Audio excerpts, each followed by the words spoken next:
You look familiar. I know you from somewhere, too. You know Jim, or Jim knows you, or something like that? Oh, the whole Jim trick. Yeah, like everybody knows someone named Jim, right?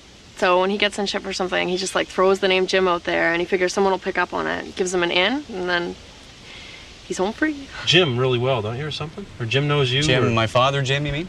Oh, he's your father. Man, I didn't know that. Yeah, he mentioned he had a son on the force. That's right. Is that right? Yeah. You know the old man, yeah. Him and my dad go way back. Yeah. Small world. You guys know Yeah, the old sure man? is, for sure, yeah. So, it's a story about the truck. We bought it from my daughter for her sorry birthday. about the hassle, but I mean, Yeah, you know, no, I like I understand. say, I gotta check and make sure you guys do have paperwork for this vehicle and all that. Oh, absolutely, yeah, definitely. Right. I guess everything's okay here. I'll take that tricycle with me. You guys If you could take that, that'd be great. Yeah, you guys can go on your way. Great. You don't All have right. any smokes, do you? Smokes? Yeah, actually I got one in my visor there if you want one. Yeah, cool. Right on. There you go. Right on. Okay. Okay, guys. Well, nice seeing you. Anyway, and, slow her down. You guys were going a little fast back there too, so just slow her down and be careful, eh?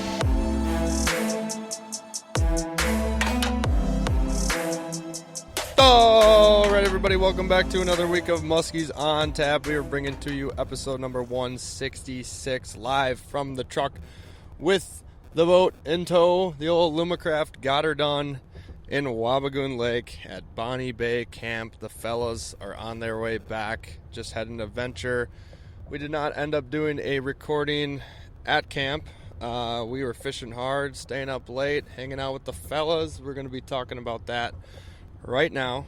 And let's see. Brian, you already got a mic in your hand. I want to say hello to the folks. This is an audio only pod, but how was Canada? This was your first time in Canada. First time in Canada, first ever truck pod, live from the truck. Special experience here. Had an absolutely awesome time in Canada. Really blown away by everything. Such a great experience. We just got through the border a bit ago, kind of mid-drive back towards the homeland. Had some funny times at the border for sure. You know, it's a lot harder getting into Canada than it is getting out. So thankfully we made it back into our country. But we'll have a couple tips on that. Yeah, a couple tips and pearls of getting across the border. You know, a couple things you should say, shouldn't say. And, I think a lot of it's getting the right agent or at the just border. say in general.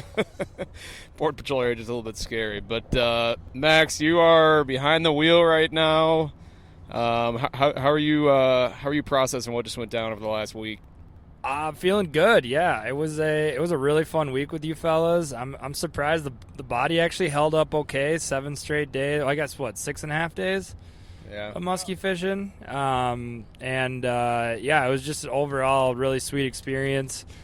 Getting to explore brand new water. Always something we really enjoy doing. It was really cool to do it with you two guys, and just overall had such a good time staying in a cabin with Clayton, Jamie, and Josh, and just getting to hang out, share fishing stories, do the whole thing. We apologize for not getting a live pod done at the cabin, but hopefully you can understand. We like Gus said, we're fishing pretty hard, trying to make the most out of the 6.5 days, and sure feels good to be back in the United States, even though I don't know, I feel like I could just kind of wake up and musky fish all day forever. Kind of wish I was just like a guide up in Canada now. Yeah, kind of just forgot about reality there for a bit.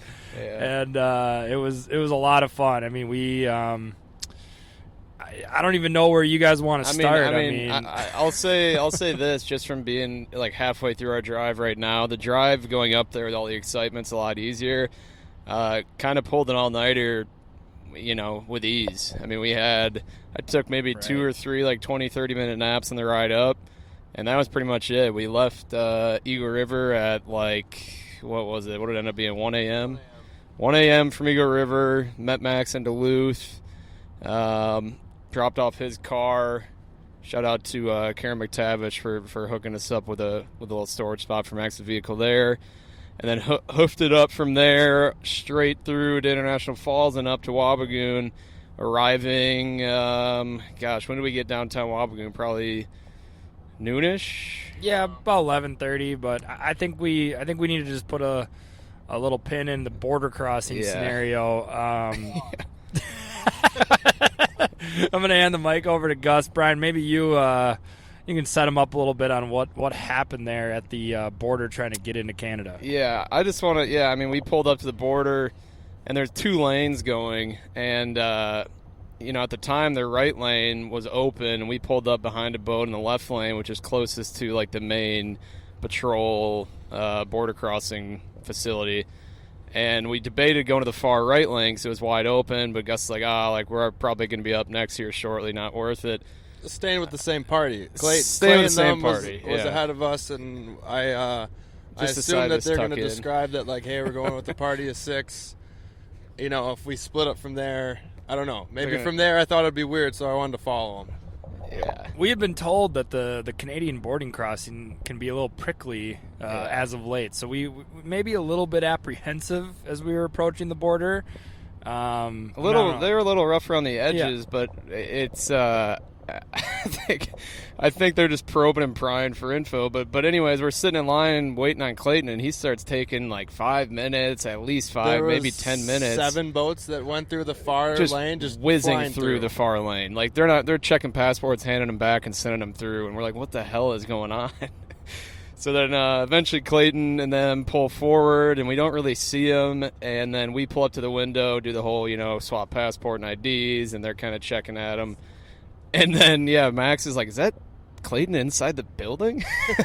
We're all looking, we're like, oh, shit. So they pulled them over for something. And then the lady's like, all right, here's your passports. Just pull forward, like the next parking spot. And we didn't know what the hell was going on. We're like, they're inside. We're kind of in this holding bay. So we just kind of assumed, I think, that we were going to have to go inside, and we didn't know for what. And then a patrol agent walks out to our vehicle. And different from the one. Different from the one in the window. In the window. Broad-shouldered lady, scary looking. Very intimidating. Very intimidating. I'm sitting in the driver's seat. Walks right up. I think the first words out of her mouth is like, "How do you know Josh?" Immediately. How do you know Josh? And we all, I just stutter for a minute there, and we didn't quite get the answer out. I don't know. And she wasn't. she wasn't. She asked it pretty sternly, I'd say. And then after myself having normal conversations with normal people almost my whole life, she got pretty angry. Well, it was like, how do you know Josh? And then it's like, how long have you known Josh? And Gus is kind of like, I don't remember. Like, kind of like trying to think of when he met him. 4 years. I met him through Musky League. So then she's like, I see him quite a bit. When have you met Josh? And then how do you guys know each other? How do you know the rest of them? And then like Gus kind of stuttered, and Max and I were told to just kind of let the driver talk. So we're just sitting there quiet. And she goes, guys, anyone can talk. Come on. We're like, oh shit. Oh, okay. Yeah. Could use some help there. Yeah. Got some help. Yeah. She was mean and angry. She was polite in her last remarks, but we drove away when from she realized they made a huge mistake.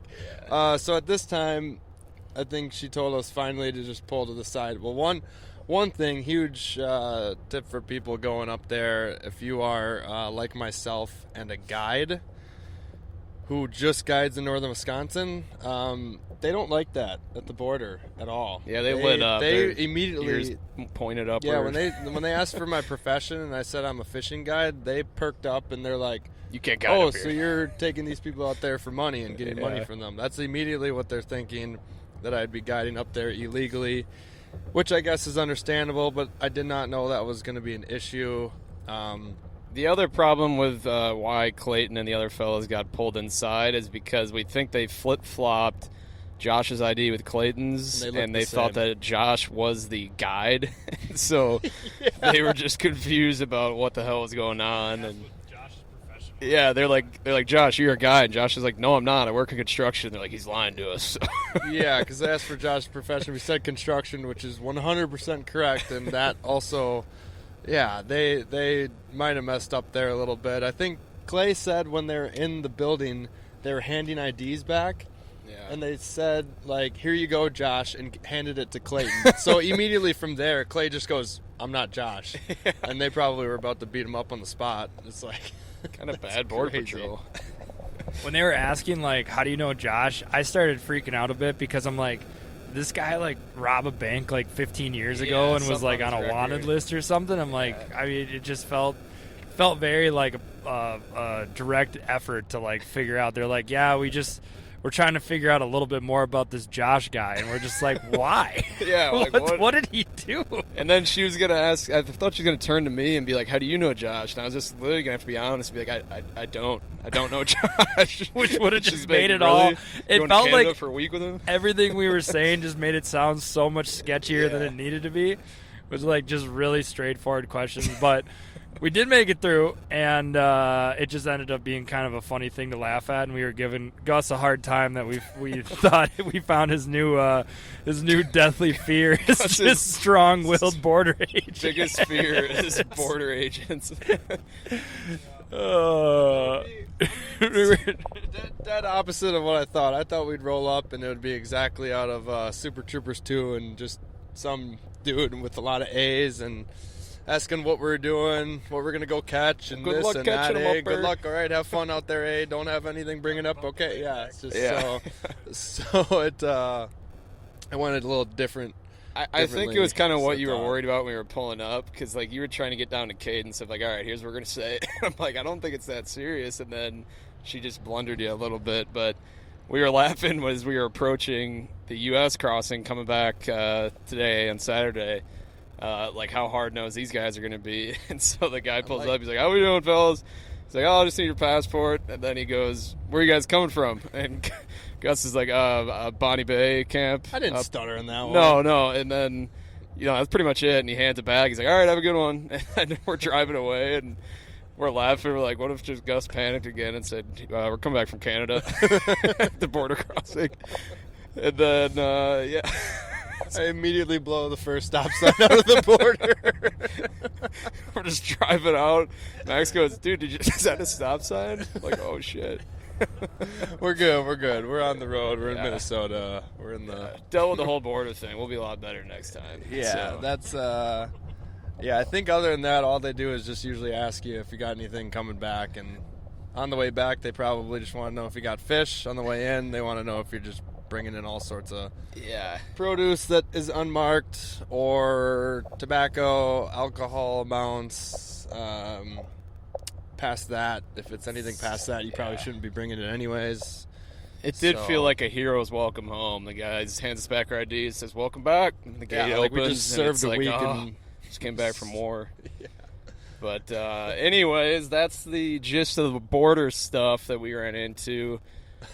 We did get like a half day of fishing in the afternoon and into the night last Saturday when we arrived. It was raining that day. Yeah, Gus, why don't you break down the first, really few days there kind of meshed together pretty well. So, the first few days meshed together quickly. It was fast, but at the same time, it was dragging on forever and ever, and we were questioning a lot of decisions, whether it's down to what bait we're using to like why the hell are we even here type of deal, like tough. This is Canada. Yeah, we got hit with crazy reality, but not really right away. We found a honey hole, just so happened to find like one of like a stronger producing spots in the entire lake.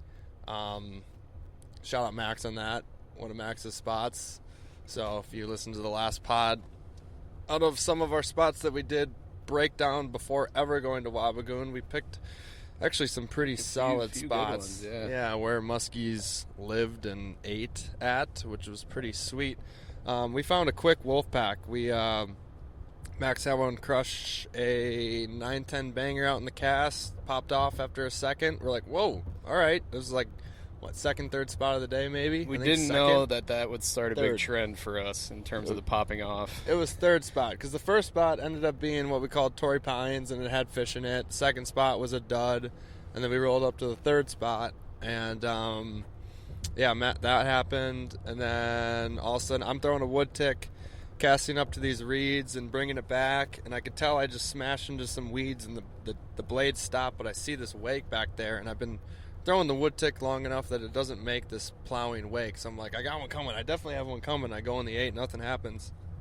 Clear the weeds, chuck it back out there, burn it in, don't see anything, do the first turn. barely catch a glimpse of a tail because it's really dirty water in Wabigoon, and it was like, half raining on and off. Go around in the next turn, and just like a beautiful mid-40s just comes in and clamp, like what I thought ate, the whole thing. Footage going back, it did pretty much eat the whole thing, but with its mouth open, turned its face in the blink of an eye after it took down the whole thing and just off. And and then the late side image follow, and then Brian got one to come up on a flap tail all in the span of like 8 minutes. We're like, whoa, is this what this is?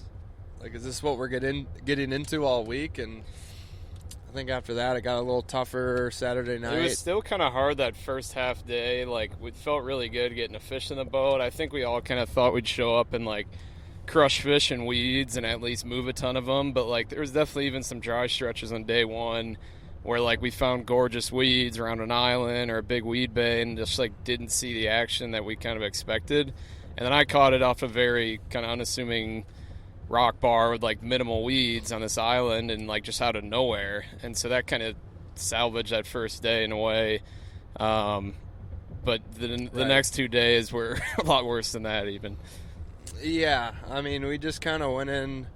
We didn't realize that we kind of found a couple pretty darn juicy spots on that night one half day that we 100% left it alone and just started trying new stuff, and then just got met with reality on not moving a lot of fish, not getting very many opportunities the first 2 full days, and I think between those 2 full days we lost a few fish each day. But I think it was like the afternoon of the second day we blanked, that we started moving a good amount more. We started side imaging more. I don't know if you got anything more to add on those days, Max.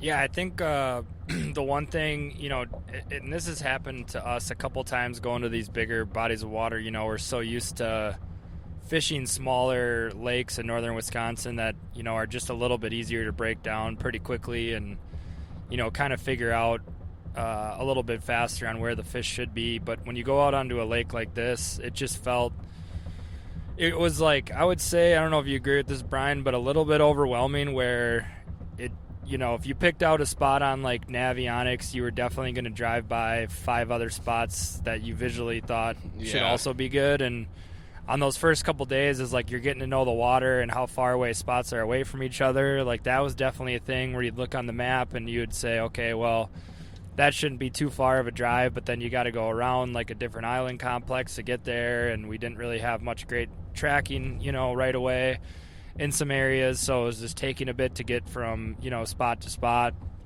and it just feels a little bit intimidating right away, I would say. And I think day 2, like when we kind of went out and tried to find some different stuff, it just, I wouldn't say like the pressure was mounting, but like you spend a lot of money, you have these like high expectations of these trips. Start pressing a little bit. You start pressing, your like shadow, like going, for sure. Like, especially that truly our first day one. Like we made a big drive from the lodge and kind of went into the day like bright-eyed, bushy-tailed, excited. Had some action day one, or like our first half day. We're like, man, we get a full day now to go explore. And then it's like, just crush fish. Nothing in the morning. And all right, we'll go break for lunch. And then it's like, we have lunch, we get back out there. All right, nothing for the next couple hours. Don't see anything. And it's like, well, maybe they'll bite at sunset. And then it's like, oh, well, no, that didn't happen either. And, the one thing about fishing Wabigoon, and I'll just say this, like, if you aren't a fan of dirty water, it's dirty. It's very, very dirty. And foot and a half of visibility. When you're not moving fish and you start getting lazy on those figure eights, like, it feels pretty hopeless out there at times when you're fishing stuff you think should have fish on it and you're not seeing it, and you just get that tough water clarity where you're like not even getting the lazy follows. You're not really being able to see exactly what you're fishing. You're pulling weeds off your bait every 2 seconds. Like, your motivation is tough for sure. But it was still early on in the trip. We figured, like, okay, everyone can blank a day in Canada. We've heard this, like, it's really hard to catch fish every day of the week that you're there. we knew we had 6 more days of fishing, so like I don't think we were overly nervous. Definitely overwhelmed though, like you were saying. I think you drive past all these islands and like beautiful Canadian structure with like rock shelves and mudslide shorelines and like little nooks and crannies and all these islands, and like every little spot catches your eye, and like people always say that go to Canada, everywhere it looks like it could hold a fish. We fished a little bit of the nook and cranny stuff around some islands and like just didn't see much. And you know, when you go through 2 full days without having much action, you're kind of like, there's got to be a fish in here, there's got to be a fish in there, and you just don't see it. And I think what helped us those 2 days at least kind of break down like fishing spots is there was a strong wind, and we fished just to really save ourselves in the boat. We fished like leeward or slack water side, protected sides from the wind, so that shrunk the lake a lot for us. But we didn't really pick up on a trend those first 2 days, but like we had the goal in mind the whole trip. We wanted to explore new spots. And I mean, and like too, like I think it should be talked about. Like, you know, obviously we're talking about the blank on our first full day, and Gus mentioned we started moving some fish on our second full day. But as you know, it moving fish is only so fun. You know, after a while, you're like, all right, can one of these things like please just eat and get one in the net? Like I don't know about you guys, but it was still enjoying it for sure, having fun. I mean, we were yapping it up, but like as the hours kind of go on day 2, we're like, are we about to blank again? Yeah. And you know, a big thing that kind of kept us going was our cabin mates were putting together a good day on day 2, and so we're like, all right, there are fish here, there are fish biting, we just got to find them, and that was definitely motivating for us to go do that. But like we, on day 2, right at sunset, again, after a full day of like getting a couple fish to follow, getting a couple fish to nip, not getting hooks, we had a real bite day 2, the night of day 2, and that one got off, and that was me. And I was kind of just like, well, I don't know, I kind of had just like a shitty feeling in my stomach after that. I'm like, man, we've put in like 3 pretty good efforts, like full days, and I'm like, you hear all these stories about guys getting, you know, big fish, a lot of fish during the day, and I'm like, we fished pretty dang hard the last 2.5 days, and we have, you know, 138 incher to show for it. I think we were like 1 for 5 at the end of the second full day of fish like actually biting the lure. We missed 4 fish in a row that just came off, and we saw it all week long. Who knows why they do it there? Maybe it's the watercolor and there's poor hunters in that clarity. But they were very nippy and like skittish the second they got, you know, on the bait. They definitely ate baits weird. I think the only baits that they ate extremely well just about every single time was rubber. Yeah. And for blades, they just wanted to keep nipping. Like they wouldn't.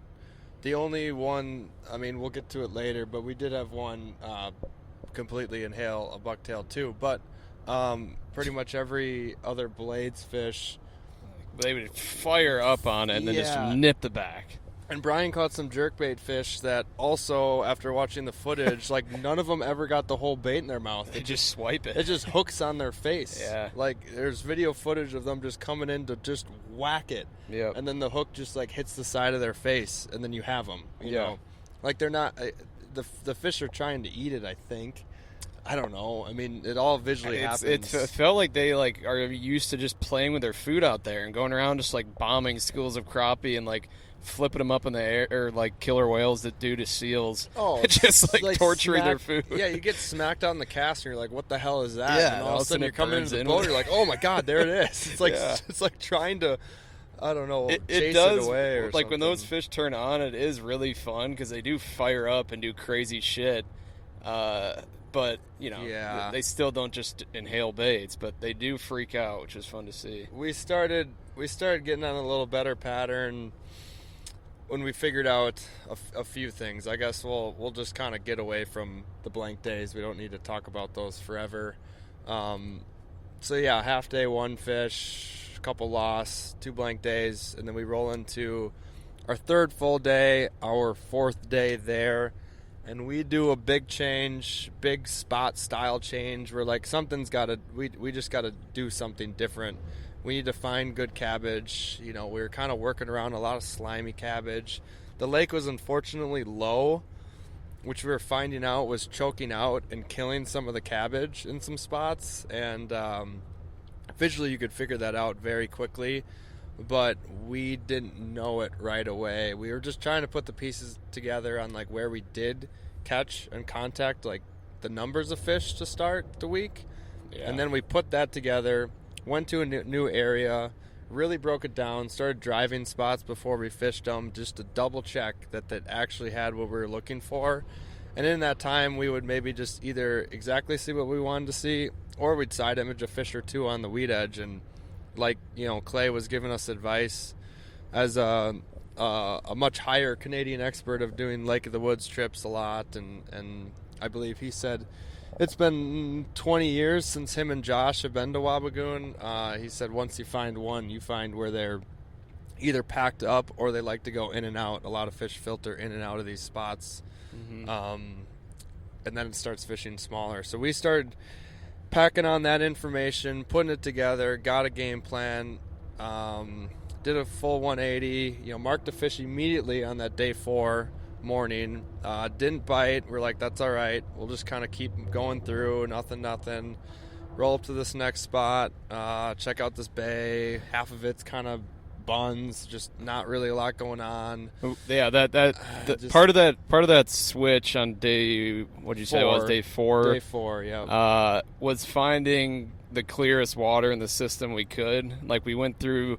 Some days had an algae bloom in bays. Some days had like the big sandy the clay runoffs. The clay runoff from rains and wind would switch up the clarities all over the place. Like you think everywhere like you thought it would be clear was like when it wasn't clear. Like where it was the windiest in the middle of the lake was actually where there's some clean water. Yeah. Like it was just odd. I would argue there was like 4 different distinct colors of water in that whole system. Yeah. And we just kind of go around that. Usually like the clear stuff, you know, for whatever reason, I feel like we'd find deeper cabbage there. I mean, that makes sense. The weeds are growing deeper, but that seemed to be where we found fish. It's funny, too, because usually, like, at least when Gus and I would go fish, you know, fish tournaments and stuff, like, we kind of always would tend to try to find, like, the dirtier water or, like, feel comfortable on the dirtier water. And now, you know, we were there and we're like, God, can we just see a freaking bait come in the water, coming through the water? Well, and when I say clear water in that system, it's still like only like extra 5 inches clear yeah. than the regular basin. It's just being able to see your blades just a little bit deeper down in there. Because we're just running traditional 2D inside. We don't have any live going at all in forward or perspective that could like maybe tell us a little bit more, of course, about these spots. So we had to kind of rely on our bait selection and moving fish close enough to the boat to either see them visually or side image them. We got this random guy waving. Oh, just a giant motorcycle parade. Giant motorcycle parade. Yep, everybody stopped for the motorcycles. Dang. All right, well. Anyways. Anyways. Nice little halt in our travels here. But what we're trying to get at is that we found the stuff we're looking for. Max threw on a confidence bait out of the front of the boat, and he got the party started. He opened the floodgates. He busted the dam down and cracked a really nice 47 on a Frenzy 8.9. And, that was sick. 8 on the cast and everything. How'd that feel getting that thing in the net? Were you very happy? Yeah, I completely blacked out. I don't know why that – I mean – obviously, it was a great big fish, but, like, I think kind of just, you know, going back to, like, full schoolgirl. Yeah, full schoolgirl. Like, we were joking about it. Like, it was just a kid on Christmas, just giddy as hell. Like, I finally pieced the puzzle together. Yeah, you want that first Canadian fish so bad, and for it to be, like, a big one, eating out the cast, sweet eat. Brian and I both saw it clear as day. Oh, my God. Brian's just, you know, he's right next to me, and I think after 3.5 days for me, like, I lost that one fish and had a couple other nip, but really not much action for me personally those first couple days. So it just felt good to, like, actually see a fish come up and eat a bait.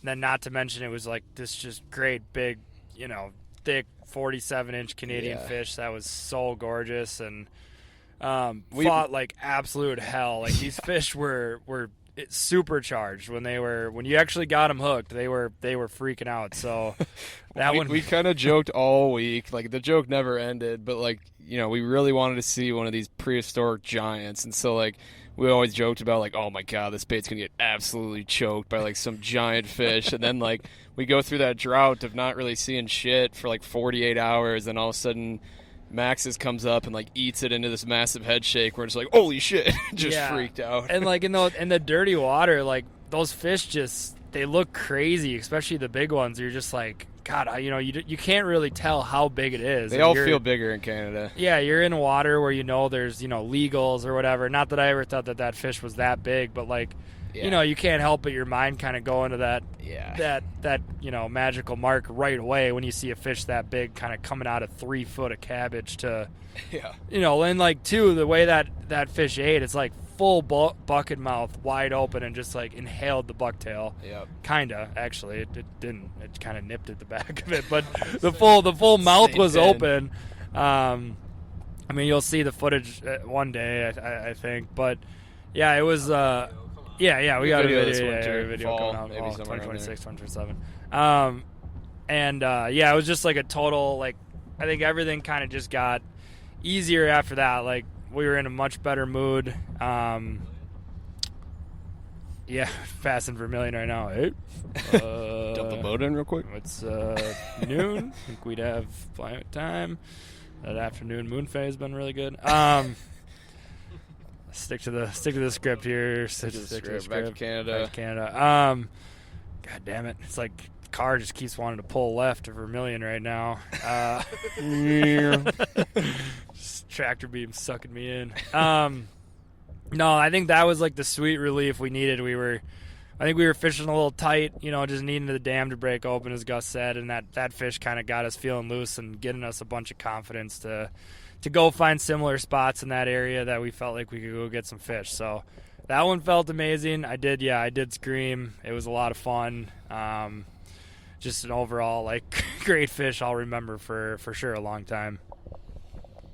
Yeah, absolutely. That spot we ended up calling A2 because we thought it was A1 until we definitely found what A1 was, so it kind of transferred to A2.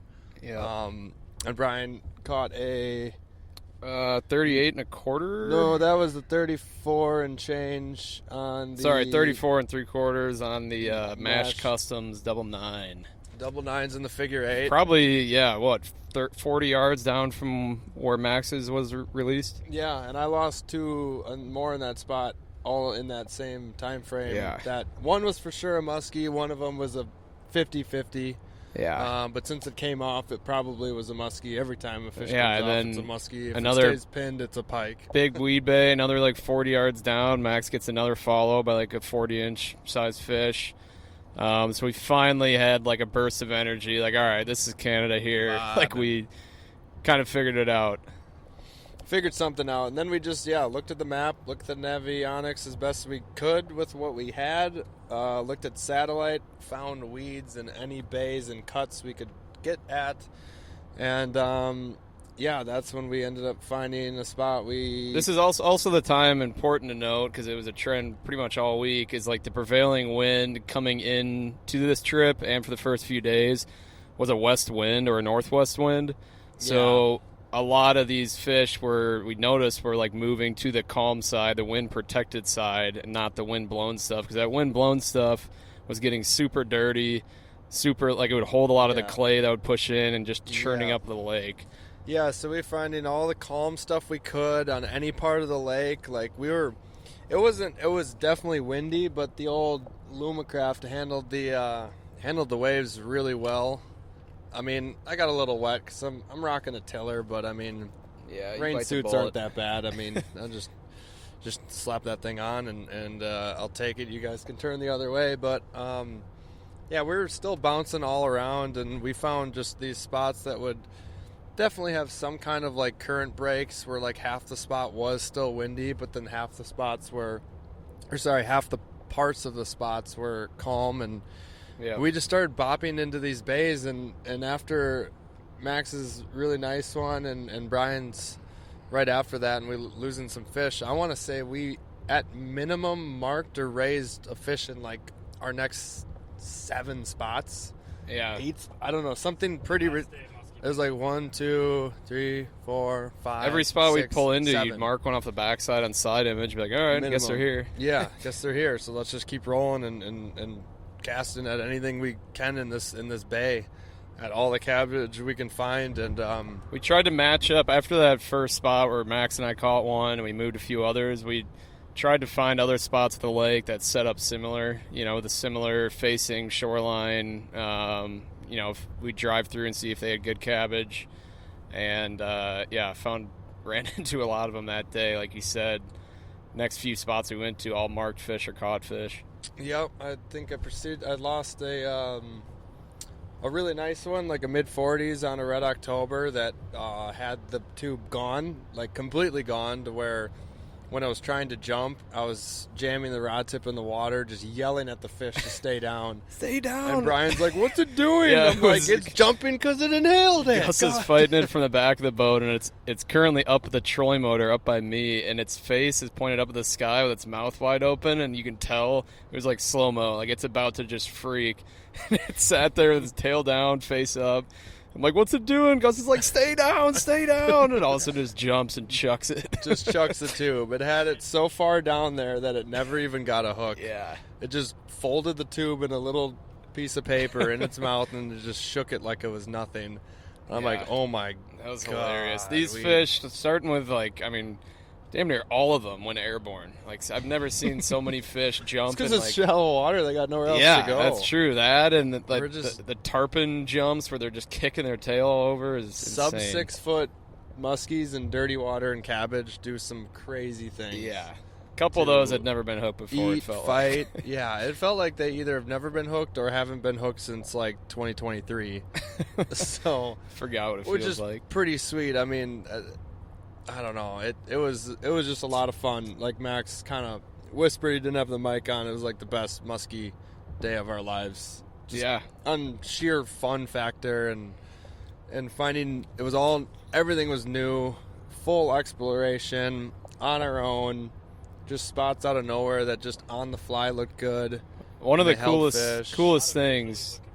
Yeah, a lot of visually looking. Like we went in and out of so many bays and stuff trying to find that clear water and weeds and good cabbage. And the funniest part is like we found our best spot of the trip. We were driving through it and we decided the game plan would be just to kind of putt through it with the big motor and check the weed edge and like see what it looked like. And Gus swings around kind of this like C-shaped weed edge. And right at the corner of it, it's just like, there's a fish. That looks like a fish. Like, that's another fish. And we're like, did you just mark 4, like, in this corner? And he's like, I think. I'm like, let's fish it. Yeah, I said, like, there's one or whatever. And then I kind of just stopped talking after that. And I just immediately turned to the right. They're like, what? And I'm like, I just marked 4. Look at my screen. There's 4 on side image.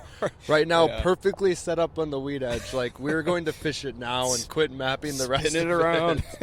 So we spin it around and start early on. At this spot, we ended up calling the Taj Mahal because it was just the absolute Taj Mahal. Yeah, they're goat spot. Yeah, of all Max said it time. was a trip saver. This one spot was legitimately a trip saver, which is what you need to find in Canada. There is so much water, but these fish just like cycle in and out of these spots and hold heavily in packs. They move a lot. And to start it, Max had a hot one up on the frenzy while we were watching him go around and around. Yeah, like probably a 45 going around and around. Brian's throwing a flaptail in the 2-hole, and we're all looking at Max while he's figuring this fish. I totally forgot about that.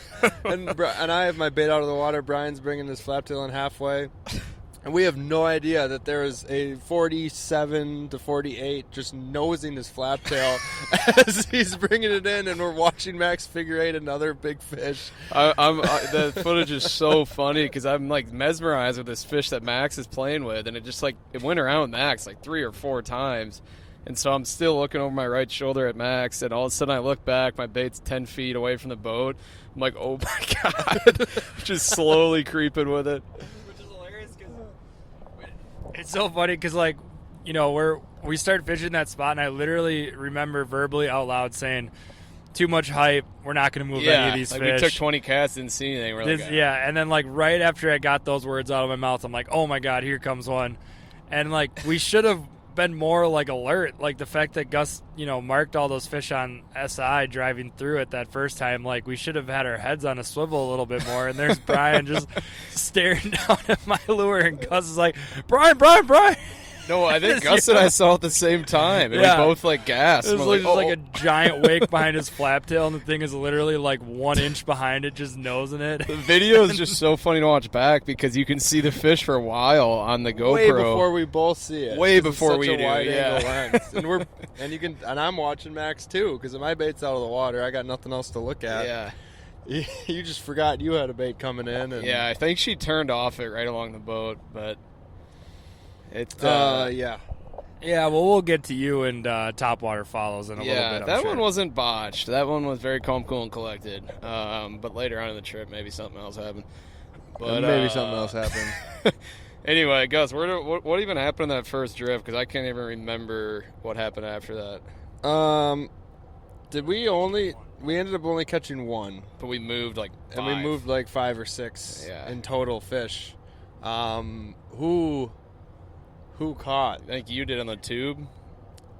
I did on the tube. That's right. Yeah. Low 40s on the tube. That was just moving around the boat. I was trying to clean up when, for a while there, it seemed like blades were kind of the ticket on for sure moving fish or hot fish and this and that, and the tube was kind of like the backup cleanup. And we learned that one from Clay, Jamie, and Josh that they were doing pretty well on rubber the days that we were not getting any in the boat, so we had to kind of switch up our game plan of order because a lot of the spots we ended up just rocking 3 blades in a row, which is kind of nuts that even the 2-hole and the 3-hole moved pretty good amount of fish on blades behind blades.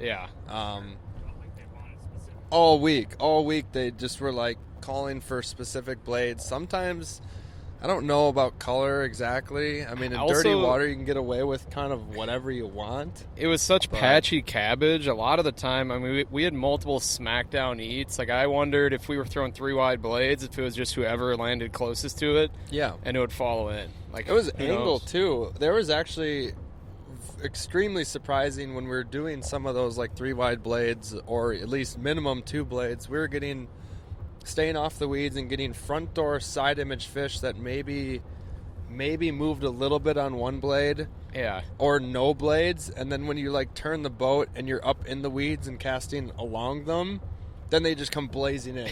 It was absolutely wild that even like a less pressured fish than in the States by a mile, they were still kind of doing some musky things that a little skeptical. And I think that was kind of proving why we could have struggled early on in the trip. We were so gung-ho about fishing all these spots that I look back, we were fishing too fast. Every time we're fishing too fast like these. But that's the tough part. We don't know the spots on the spots yet. As soon as we started getting those patterns together, the lake fished really small.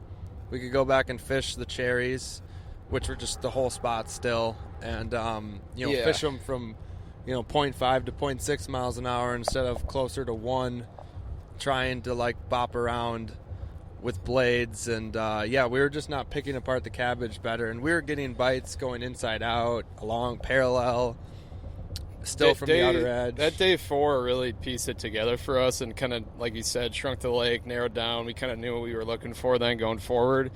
We wanted to keep fishing new spots. We were trying to explore and find like structure that's set up similar to where we had success.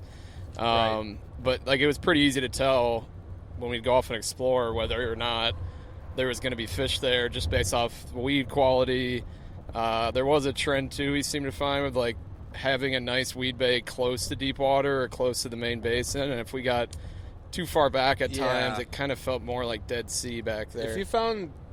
It was like a couple things needed to happen. It's like closer to the deeper basin areas.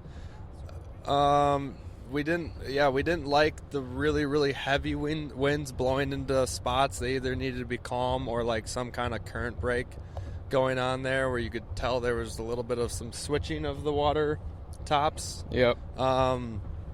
Another one was complexity of the spot. Some of the basic bays held some fish, but if it had some rocks near it, really good chunk rock, or even rock reefs just outside of it, or it like immediately dumped into big deep water, that had the chance of like holding more fish. Obviously the size of the spot had everything to do with that. Like A2 and Taj were probably the biggest weed beds that we found like really, really good action and a ton of fish on, so it had the highest potential to hold a lot of fish. I'm trying to think of anything else. There was we had a few happenings that were kind of on the verge of opening a giant can of worms that I don't think we were ready to explore yet. We tried to break up day 4 when we went on an adventure. We decided to not break for lunch, so we brought lunch and we decided to troll. Thought we were about to hit an absolute gold mine of just bites and everything. We slapped down trolling rods and we put a big grandma bait out on a board, and I think I look back at the footage, I think that thing got bit in about 85 seconds going first chunk of rock. First chunk rock we go over after going through some mud, outskirts of these bays. Rod just folds and just starts dumping line and splashing out there, and we lost it, and we're like, whoa, so this is a thing too? Yeah. Deep mid-lake submerged rocks. So that almost opened a huge can of worms. That day, like I kind of whispered to Gus, like it was seriously one of the best days of musky fishing we've ever had, just on action and size and stuff. And it was one of those days, like I'm sure you all that are listening have had these days, where it just felt like no matter what decision you made, it was just working. And I think a lot of it, honestly, was having like a clover shoved somewhere in the boat. Like there was definitely a big element of luck to that day, where it just was like every spot we went to, or like the trolling pass like Gus is talking about, where it was so random, but it also started to make sense a bit, but like just felt like everything you were doing just was working. You know, you just were having one of those days where the day prior was like everything, it was just opposite, where, you know, you go into a spot, low confidence, whatever, didn't work out. That day was just like you kind of get on one of those little mini heaters almost, where it just was like, this is working, now that's working, this bait's working, that bait's working. A lot of that probably is just the fish's mood or whatever. Yeah. Didn't feel like the weather was all that different between the couple days where we had zero action to a lot of action. It just felt a lot of it like with timing and just confident in their decisions and feeling good about what you're doing. I think went a long way. I know it sounds cliche to say, but it's like if you feel like you're going to catch a fish, sometimes those are the days when you do. The other piece of the puzzle, you know, we've mentioned a lot of things that we kind of figured out. The other thing is it seemed like, whether it was because this is kind of the first little cold front, like it was 50 degrees in the morning, heat up to like 70-ish, 75 a couple days, but they really didn't seem to have as much energy in the morning, and our bites for the most part was like after 3 to 4 p.m. They'd get a lot more active, like they'd almost charge up in the sun all day. Yeah, we had some good like late morning bites, and then we were kind of following that moon phase in the middle of the day, moonrise I believe it was, throughout the day, which surprisingly enough, moon started to play a pretty big factor into our mega windows. Maybe not obviously every single bite, it wasn't 100%, but it started proving to be a big factor. So we were following that moon phase as it kind of gradually went from 11 a.m. closer to like 5 p.m. through the week. And then watching that major of moon overhead that was creeping closer and closer to dark, and just after dark to end our trip, because we had a quarter moon like on our Wednesday we were there, something like that. Yep. So we had some coinciding with the sunset, and we were following that. So that was our big bite windows there, and I don't know. That was just a fantastic day, and we went into day 5 with a boatload of confidence, and we basically just ran the milk. Day 5 we didn't catch as many, but we had a really nice size average, and action wise was just nuts.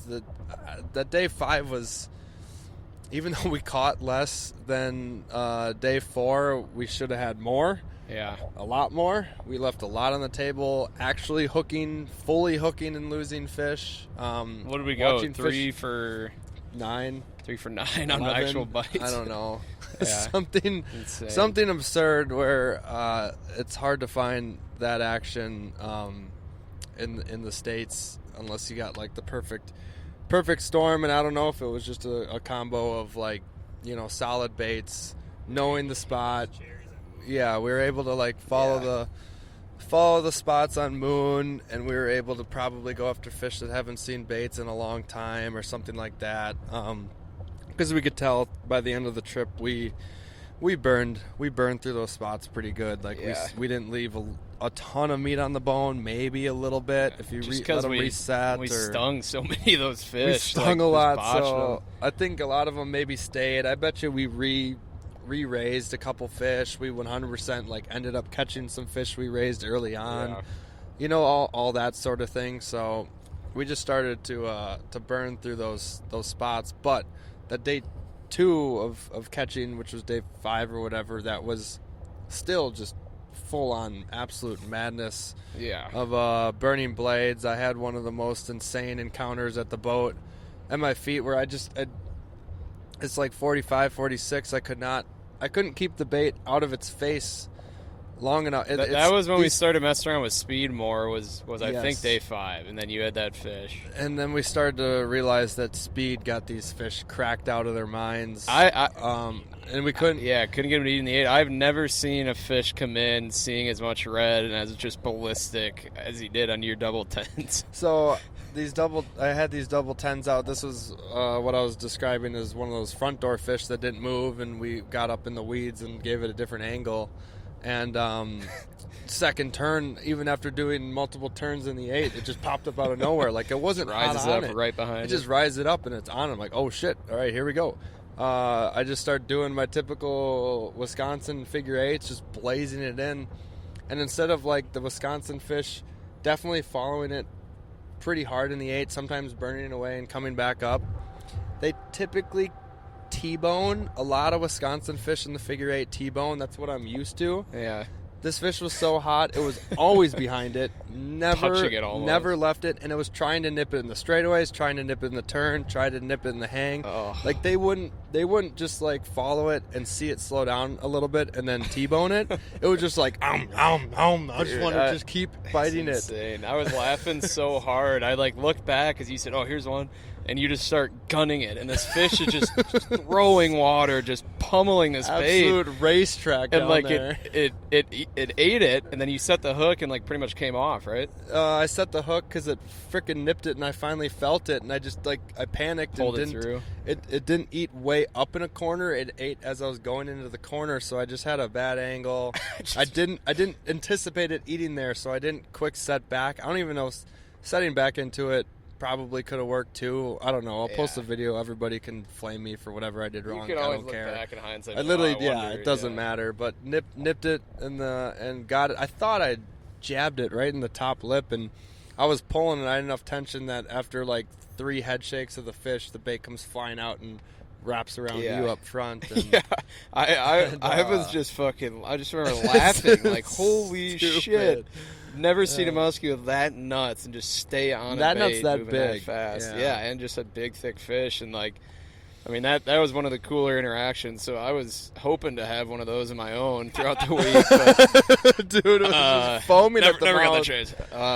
But foaming no. at the mouth for a chance like that. I think Brian, you probably practice your fast 8s with zero fish behind you a good 30 to 50 times. Coming to the boat, just absolutely vibrating the bait.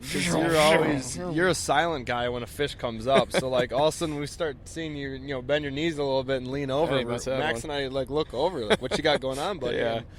Every time you had nothing. Day 5 actually brought in a new player off the bench for us in terms of baits. I think it was actually the end of day 4. I had one try to eat a fat bastard, and that was the first actual eat on a topwater, so that's why we brought it into play on day 5 at night. And this is no. Yes, day 5 to start the day, we were sitting around in the boat, and Oh, what I reached into the wrecking rack. Oh, that different player. Yeah. I thought you were different talking player. about Topwater. Okay, yeah. New player in the game. Yep. I was looking through Gus's wrecking rack, even though he just like moved a shit ton of fish the day before. I'm like looking at what other candy I can give him, and I'm like, Gus, what is this thing? And he got himself a couple squirrely birds. So I grabbed the gaudy orange one and took two casts off the dock just to see how it kind of looked. And it's got a nice, loud, thick rattle in there. So I figured the sound would help in the dark water or murky water. But second cast off the dock, a pike just destroys it. I'm like, well, maybe I'll try this thing out. Sick. So I don't remember. I think we went back on like our A1 spot where I caught what would be a 33 and a half inch fish on the squirrely burt then. Death paws it like 10 feet out and the thing just nuked it. Like, all right. And like the squirrely burt, it's squirrely. Like you can't work it methodically really like a suic. It kind of jolts around to the left and right and glides and dips. And so I'm just popping it around and, felt like I got lucky with that one. And then later on that day, we had a fish come in, I think on a bucktail, and we kept side imaging it like back door, and we threw a couple baits at it and she wouldn't budge, and then we lost track of the fish, and Gus like, I don't know, like probably went back in the weeds or whatever, just keep casting. He's like somewhere over there probably, and so I chucked a squirrely bird over there, and it was like the same thing as that smaller fish earlier in the day, like 10-15 feet away. The bait rises up, it's like foot below the surface, and the thing just tries to inhale it, and right when I set the hook onto it, I lodged into her, but I could see the entire bait above her face. And so I knew I hooked her in like top dome, top lip, and it was right across like top, upper jaw, like right at right at the beak, but on the top of the beak. Yeah. Like the fish, after looking at the footage, it did, I don't know what it did. I think I just started the next like twitch with the bait, and so I don't know if you pulled it to the face of where I was eating? Yeah. I don't know. Yeah, maybe. It was weird. Didn't inhale it, that's for sure. And so, sketchy hook job, and then we finally, thankfully, landed that. And she was a big fish, 47 3/4 on a squirrely. Yeah. Should we describe? Oh, yeah, sorry. Yeah. I didn't mean to glaze over that. So, yeah. What about the pike earlier in the week? This fish, when Gus marked it. I had this fish hot up on double tens. Yeah. Right and then before. Kept marking it like backside and saw her once or twice more on side, and we're throwing different baits. I had like a bucktail in my hand at the time on my rod. Well, Gus's rod, because I'd already broke mine earlier in the week. And then on a pike. Jamming in against the boat. So I quickly turn around and I grab the empty rod that didn't have a bait on it, because I quickly wanted to throw the squirrely burt on the rod and throw it in the direction that we marked this fish. And so Max's brand new custom Thornbros rod was sitting there with no bait on it. 611 on it. 611. So I grabbed it and hooked on the squirrely burt, and that's when it ate. And it brought it into the boat, top lipped. I go like once around, and I start dragging it straight into the net. Mm-hmm. And right as it like sees the net, like 2 feet out from the net, it just starts barrel rolling to hell, probably 20 times, and it Gus nets it. And like right as it folds into the net, you just hear, and I'm like, I think the rod broke. Yeah, Brian did a good job this week. Broke one reel and two rods. One of them. No, not a being reel. mine. Oh, that reel is already kind of dusted. Okay. I just didn't want to use it, but 2 rods, yeah. 2 rods for sure, yeah. And it was funny. I think we kind of glossed over. This is on was this day 5 that we're talking about? Yeah, day 5. Yeah, we're kind of bouncing around. But yeah, so the day 5 day Gus is saying that was like could have been probably our best day, but it still was awesome and a lot of action or whatever. So that was our nightcapper fish. And I remember like, seeing this thing eat. I had a great visual of the eat, and so I knew it was like a big fish, and like I'm kind of freaking out for Brian because I could tell it wasn't hooked good, and it's going freaking everywhere, jumping. Like this guy's got zero control of this fish right now. It is just absolutely jumps into the boat, dominating him. He grabbed my 8'6" medium heavy like glide bait rod. So like I know that this thing is gonna like overpower him, and Brian did a good job like actually getting control of this thing and like trying to bring it to the net. But I think calmed down, so I like took advantage of just bully it into the net. He had a little bit of a blackout moment where he just didn't hit the free spool button, and so when that fish, as he's dragging it in, like, you know, it completely then took over control, and Gus made a great scoop, but as it barrel rolled into the net, the rod just went with it, and I heard it just clean break, and we're celebrating this giant fish that just goes into the net, and all of a sudden you just hear Brian go, "Oh no!" I think it broke, just dangling. Not again. It probably had like 4 feet of line, 3-4 feet of line out when I was dragging it into the net, and it barreled so quick it just sucked up all the line straight into the rod, and then dink, right, just clean snap. And I'm like, I just start cracking up because I'm just like, did you just break another rod? Yeah. And then I realized it's my rod. I was like, God damn it, Brian! One you just got this year. Yeah. So we were having some good fun with that. Like every time you go, like even take a look at one of my rods the rest of the trip, I'm like, or you grab one of Gus's, I'm like, dude, you're just playing with fire at this point. Brian Destroyer of rods. Yeah, Gus said he was using my rods the rest of the week. Yeah. But yeah, no, so, you know, we, like Gus said, you know, we played with those fish on those spots for a couple days, and we're like, all right, we're going to go back out and do some more adventuring. That day, I don't know, I can't keep the days right, but let's just call it day 6. So day 6, so we had 2 more full days of fishing. We're like, maybe we'll go back to these spots on our last day. Leave them alone. We've had our fun. Let's go try to find some new ones. So, yeah, day 6 brought in some inclement weather in the morning, some northeast winds, kind of gnarly cold front, which you kind of hear about shutting stuff down down in Canada, and I'll turn it over to you guys because that was a little bit different of a day, but still created some pretty funny stories. Yeah, we wanted to again explore more of the lake, so we went far other side of the lake from where we've started the week or where we found the good spots. Just opposite end. It's finally the new zone that we just did not quite go to, which we found and saw some really, really sick looking spots and some beautiful weeds and everything like that, and the rocks fish were with weeds within them, like insane A1 spots. We're like, wow, all right, what were we doing missing out on this? And then we just like immediately were side imaging fish, not coming to the boat visually, and we're like, like, is this a mood of the weather? Are we using the wrong baits? Are we fishing the spots wrong? Like, we're on fish immediately. Like, this is kind of actually ridiculous, but they're just not doing anything. So we pull.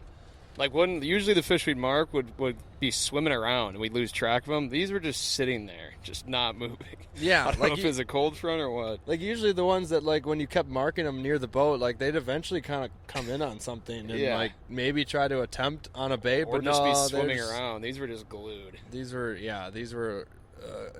effective. What we thought was maybe the cold front or whatever. Turns out we definitely started figuring out that burning blades were like a tactic. Then we pulled out the old trolling rods and we're like, screw it.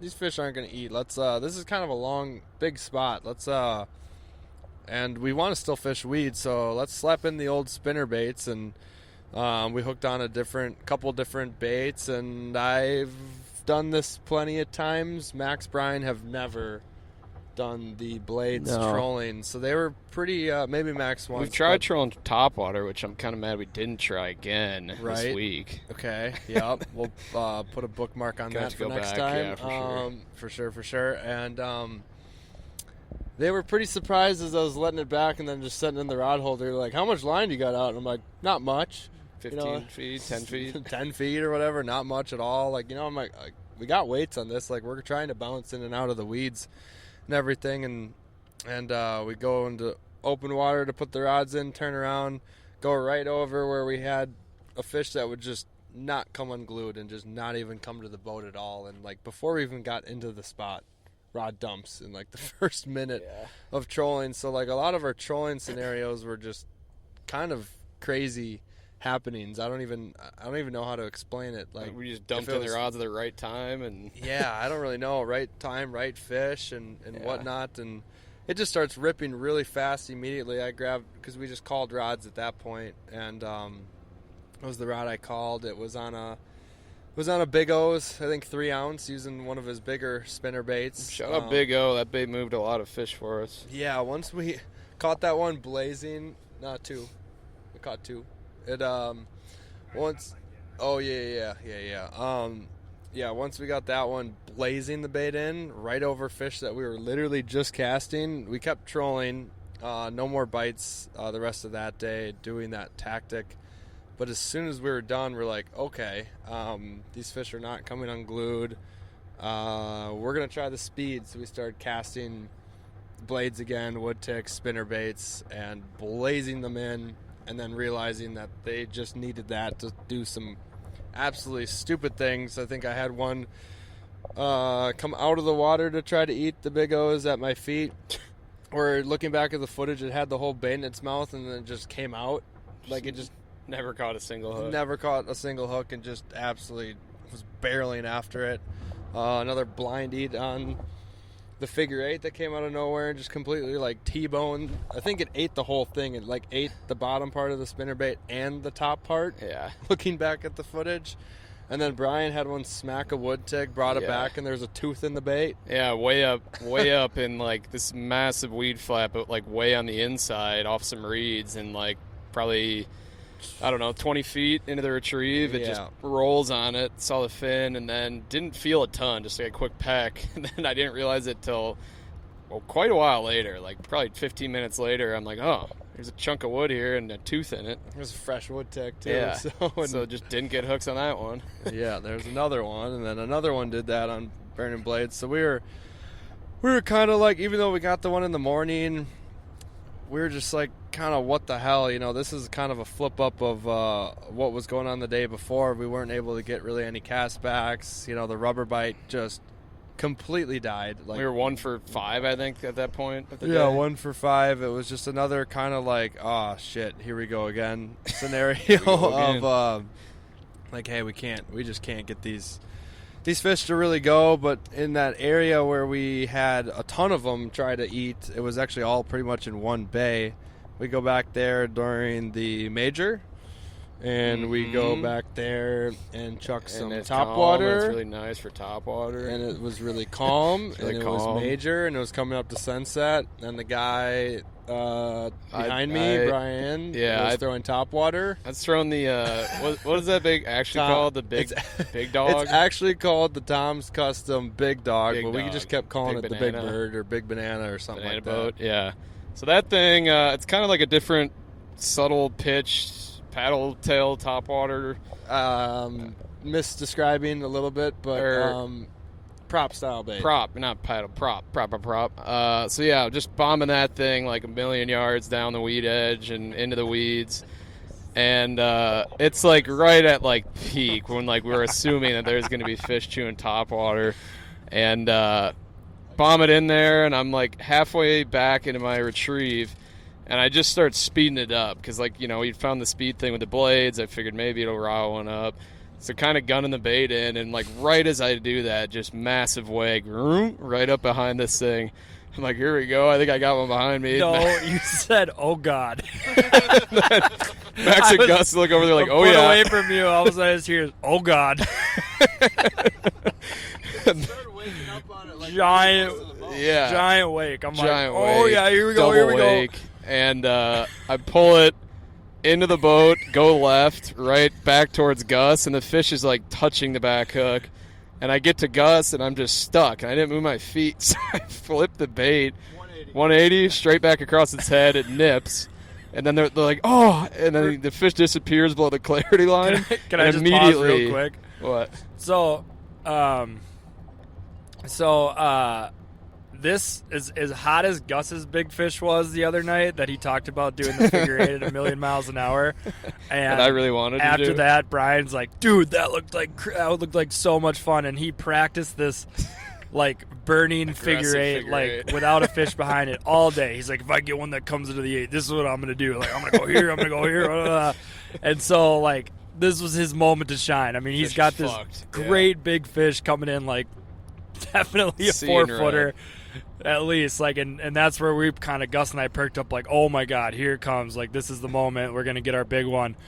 And I've not seen a fish that size move as, like, as effortlessly and as aggressively as it was moving. Like, it was literally so twitchy and swimming so fast behind this topwater. And Brian's reeling this topwater and faster than I've ever seen anyone else reel in a topwater before. Like, loud as shit, just throwing it up wake, and it's, like, teed up on it. So I cross it over its head. It kind of nips it. It opens its mouth in the corner, and then as I'm burning it the long side of the boat, like 15 feet dead straight, it immediately is back up behind it, nosing it. I don't know how this fish got back up behind the bait so quickly. Immediately, So when Brian, right back when Brian crossed back, like, for those listening at home, we don't have a visual. You'll see, like I said, you'll see the video one day. But pretty much imagine this. He brings it across his body to the left, and I think I know what happened was he kept thinking that the fish was going to eat in the straightaway. So hot, yeah. And he just completely forgot figure eights exist. So I just kept playing keep in like away. A long straightaway to his left, completely ran out of real estate, all the practice out the window. Just decides to completely flip the topwater back up over its head as the fish comes trying to eat it. Fish does a complete backflip. Probably pulled it out of the water. Gets back up on the topwater, and Gus and I are saying, do an 8, do an 8. Turn it. And I just, like, kept playing a keep away game. Like, all right, just keep it fast, make her charge it. And that's all that I, like, thought of. And I then run out of real estate up front, so I have to circle around the trolling motor. He starts going around the front of the boat. She's still, like, glued to this thing all the way around the trolling motor. And I, like, knocked the trolling motor as I go over it. And she, like, kind of stayed on it and then pieced off on the other side of the boat. And at this point, I'm almost in tears laughing. I'm looking back at Gus. Gus just hands to his head like, Brian, what the fuck are you doing, dude? Like, he was... It was, like, funny, but also very, very, like, it was kind of a... Yeah, like, I think I, like, was that quality size of fish. I think I was so convinced when that fish got so hot on it, like, right when I sped it up, that it was gonna eat, and I, like, just blacked out of, like, oh, I might actually have to, like, make it eat. You blacked out. And so I just dead straight away, 180, dead straight away, around the trolling motor, right side of the boat, and then it was gone. And we played with her once more Gus. So then she was not done trying to eat. She stayed no matter what you did with that bait, hitting the trolling motor, whatever. She stayed with the boat. Yeah. And I slept on a 12-inch bobby bait because I'm just like, this is a big fish. She might want a big meal, like something stupid. You know, Brian got some fish on the bird already. I think they like the diving rice here. So I was really never using anything like that all week and just chucked it out there in her vicinity. And right near the boat, I see her swipe at it. But where she swiped was about 8 feet in front of the bait. Yep. Turned backwards, and I'm like, okay, that was weird. 2 more twitches. She came up and swiped in front of the bait again, and I felt her back and tail on my line. Hit the I was bait like, hit the line. All right. I don't know what's going on here. And like, that was the final time she something played a dolphin would with do us. in the ocean. Like, it's just playing with it. Like, I don't know if they're that bad. Like, you would jerk the bobby and she thinks that's the speed it's going to continually go at and then just, like, totally whiffs. I don't know. They're pretty tough. Like, I even looked back slow motion, zoomed in on the first topwater eat of the trip on the Fat Bastard when that thing popped up out of no feet of water and just started finning after that thing. And I'm like, oh, yeah, here we go. And I'm plopping it, and, I'm doing the straight, even retrieve with it, and I do the little gurgle that I like to do sometimes where you just barely give it the tiniest little burst of speed as you're still going. You don't stop it still. And just to get it to eat because it's just finning, and I know it's just about to play with this thing. Like, I just want it to eat. And it ate the back half, like 100% got a hook. I felt it pull back, so when I tugged, it just bait pulled out, and I'm like, what the hell, man? And I look back at the footage, and literally it ate it quick, came up and ate it so fast, shook its head one direction, and I watched where my topwater came from when I felt the tension. My topwater just came flying out of the water like 3 feet to the left of where its head was. Like, in the time it ate it, pulled it, I felt the tension, it shook its head the one way. It shook its head with its mouth open and just never had the bait in its mouth when I set the hook. And I think that happened multiple times on some other Yeah. topwater eats and whatnot. I just wasn't worthy of that fish. I decided I didn't want to tangle with it. Yeah, I would have hurt my back. So, So there's big fish in business this, so decision. we kept saying, like, we're not worthy, we're not worthy. And, I'm not ready. I'm not ready. Brian really took those words to heart, I guess. And we, like, I was kind of joking, like, we were kind of dying laughing, but at the same time, like, I think all of us were also a little dead inside because we're like, oh my God, that was a shot at a big fish. We don't know if it was 50. We think it was, probably right around that number. But that was kind of the other big fish we had gotten to that point all were, luckily for us, 8 and got to the net. So, we were like, I think we were kind of bummed for Brian, and like, I could tell he was just like, how did I black out like that? Like shell shocked. Like, yeah, just shell shocked. Like, we were what just happened? Very quiet boat ride out of that bay, and we were kind of like, okay, well, we got a little bit of time left, like maybe hit one more spot.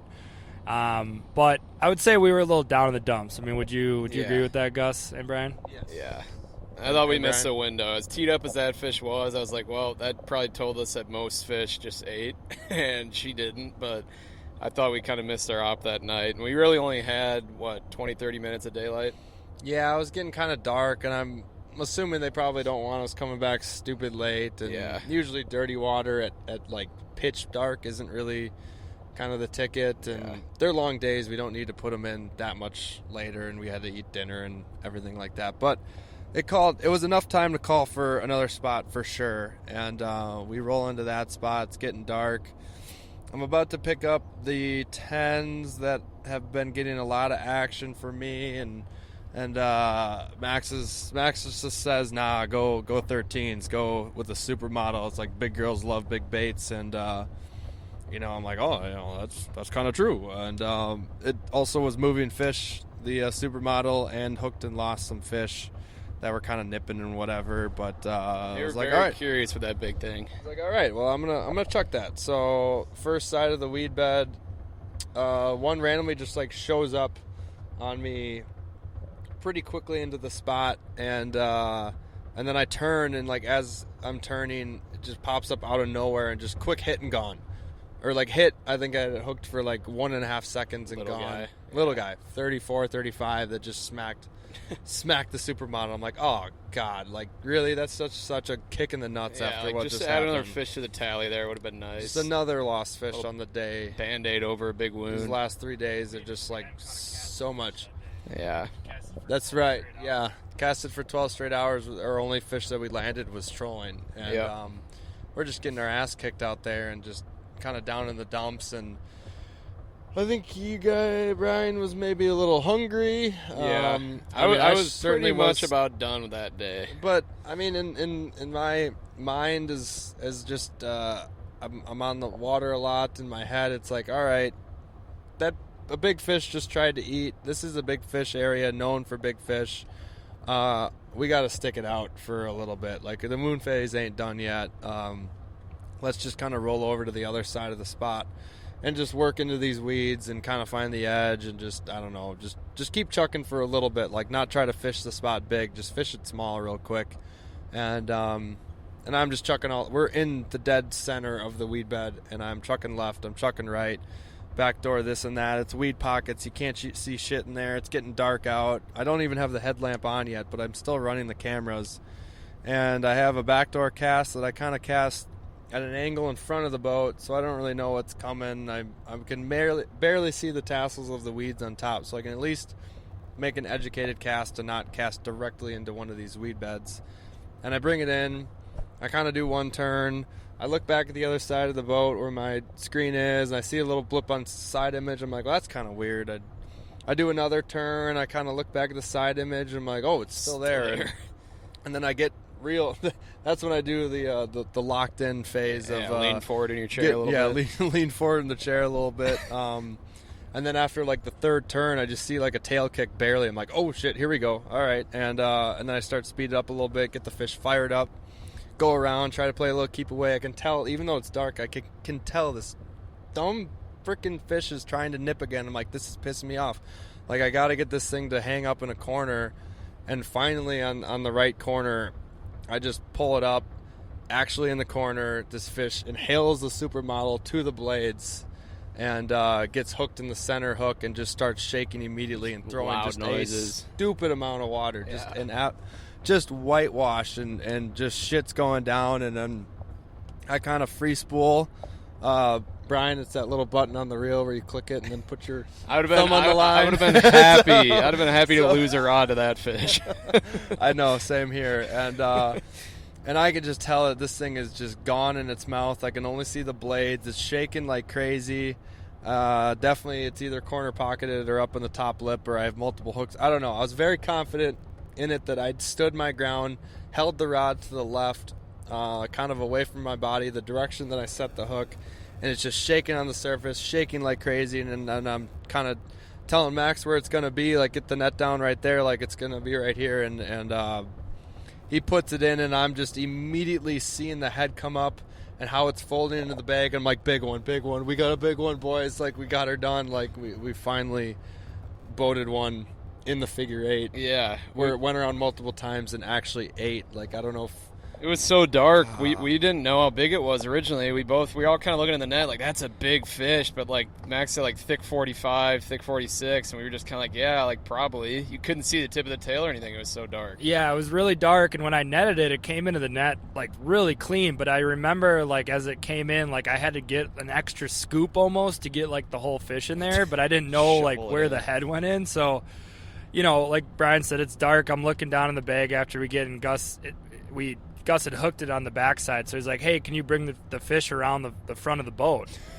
And I look at it in the bag, and I'm like, looking at it, I'm like, oh, yeah, that's a really, damn, like, look at the shoulders on that fish. Like, that's a fat fish. And like Brian said, you couldn't really see the back end of the tail, and so I'm thinking it's like a stocky, like, 46. I'm like, dude, this thing's like a blimped out 46.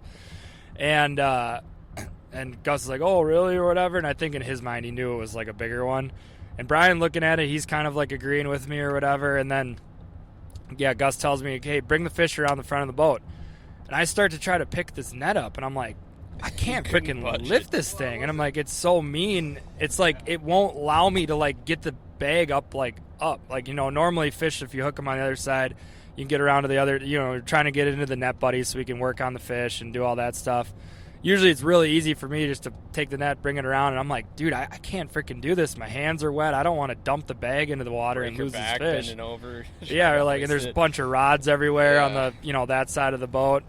And as second I, like, actually pick the bag up to bring it over, like, kind of around the trolling motor.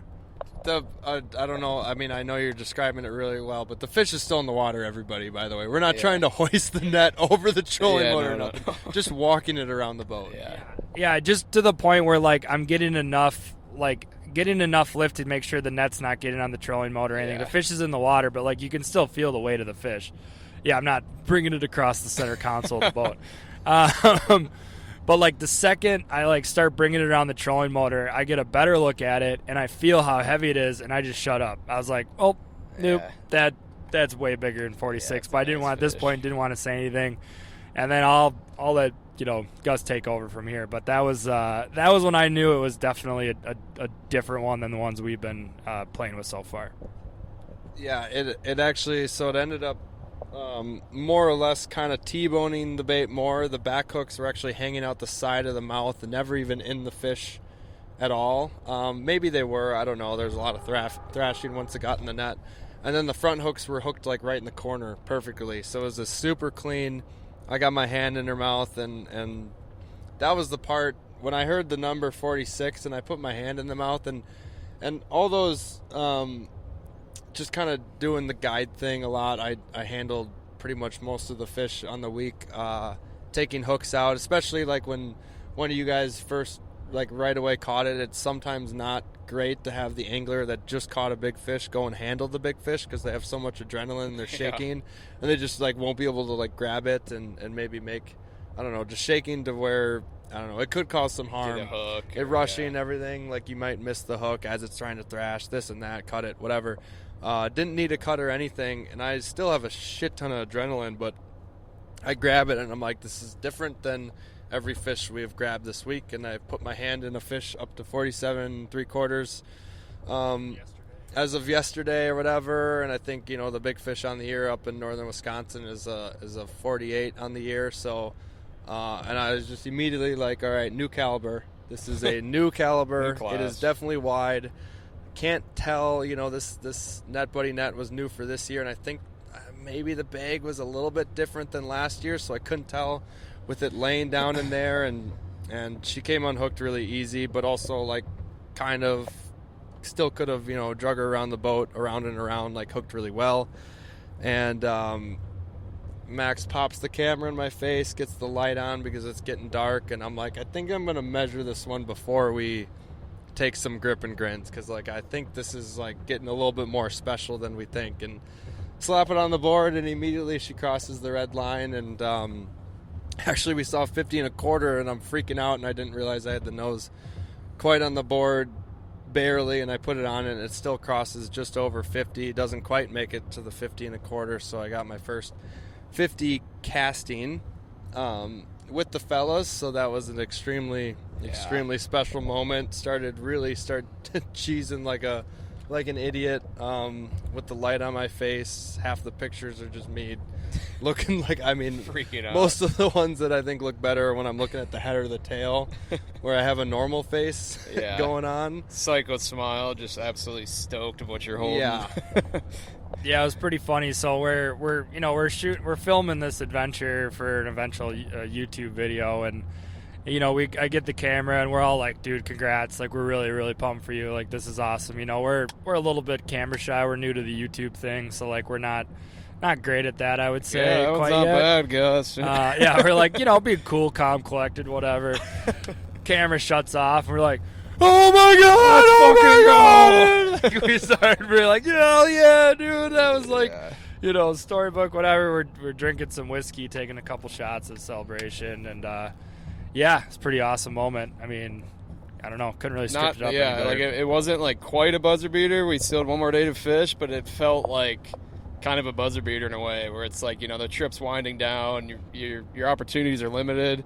And for Gus to make the call to go fish like one more spot for really only 20 minutes and to stick that, right at last light was like insane. And then to get a cool pick with the finishing of the sunset and like the, the flash on the camera. And when we were recording, it just looks all so sweet, and couldn't have drawn it up any better. No, seriously, couldn't have drawn up a better moment with the fellas there. And I just kind of didn't have any more words after that moment. Like that just was a big milestone and everything for myself personally, but just having that moment to be shared with, it was even more special, and everything like that, and on camera and everything. And I just kind of stopped having any more words. We just had to go back in and just check out the footage and have some more whiskey, drink some beers, and get up to do it one more time. Yeah.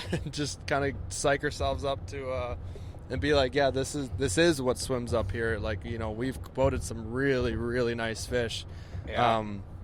We didn't quite, up until that point, we also never moved one where we thought like that's for sure 50 or that's for sure 51, the one that I had 52. up like was definitely upper 40s. It's so hard to tell. Like we just kind of said 48, but yeah, we hadn't seen like one that haunted us. That was giant, and so for you to blindly catch it and pretty much pitch dark was insane. That's just that goes to show what's out there. Kind of product of your environment. Like we just knew why we booked the trip, why what we were told, the stories that Clay told us from back in the day, reading about Wabigoon. Like maybe it's not like the perfect destination to just go whack and stack a billion fish. It just has that kind of scary potential and scary, dark, murky water. Yeah. That just like a blimpatron of a 54 to, I don't want to say it, but like there's been known measured 58 to 59 inch class fish out there. Just gives you that spooky feeling. Like at any minute, just an absolute giant could roll up. Yeah, I think Gus makes a good point too. It's like it definitely felt like a great musky lake, but we're obviously, I don't even think this is kind of how the style of the podcast is going to go. We're kind of obviously talking about our highlights, But I mean, these are like full 12-hour shifts we're putting in pretty much every day. I mean, it was.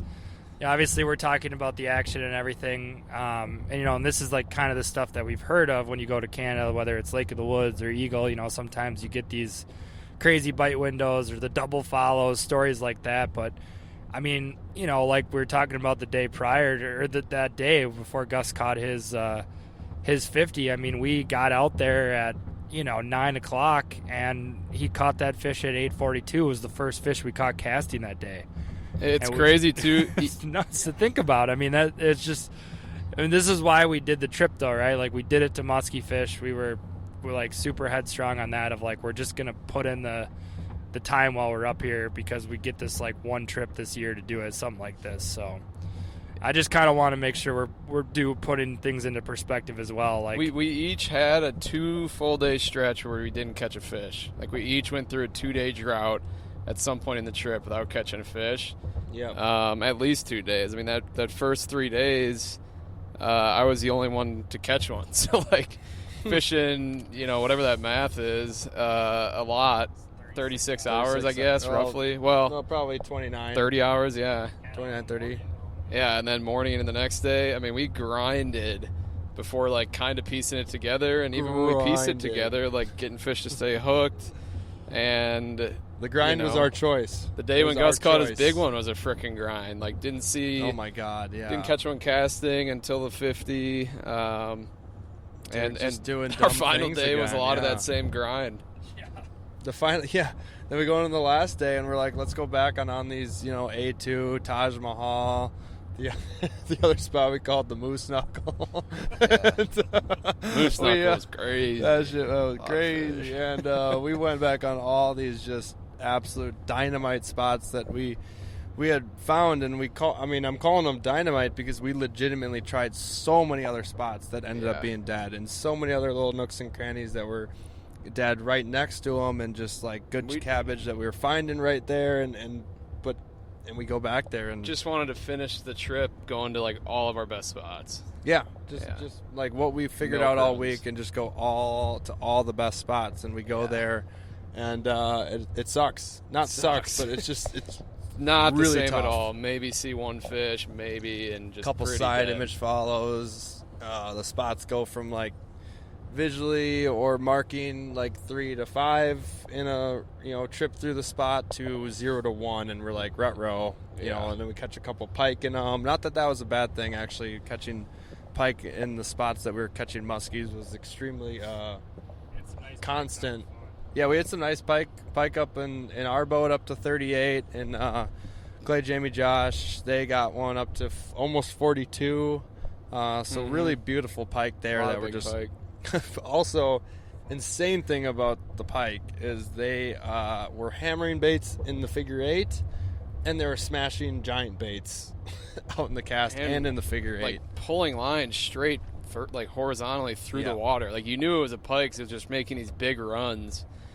Less head shakes, more less runs, head shakes, just like running sideways along the boat. It's pretty insane. More cruising. They don't gator roll as much as the northern Wisconsin pike do. Spiral out, They just kind of fly around really fast, zipping around like you just caught a sunfish off the dock, and all it wants to do is just keep swimming in circles and stuff. And so that was pretty cool, through the week to kind of keep us in the head, keep us in the game. Which there was a few days we didn't, 1 or 2 days we didn't catch any pike or one pike. But last day was rough. Our A1 stuff was being not great, and then we found this little honey hole slough that I was kind of had my eye on early on, but we were just having so much fun and action in these normal cabbage spots. We didn't want to waste the time trying another random new thing that's probably going to take us to just nothingness. And we go in there, and it was looking bleak at first, and trolled around spinner baits because we were like, let's not waste our time casting. Let's go around here. Okay, looks bad, not good. Mark one on side, turn around, go back after it with the spinner bait still in troll. Don't see it again. We're like, okay, so that was actually a muskie that is moving around in here. That's kind of cool to at least see. Let's go kind of roll out off the break and see what happens. Yeah, Brian might have made the call, which is crazy, to go down right the down the gut, realize there's a bunch of bait there. We don't mark anything, turn around, do one more pass up the gut.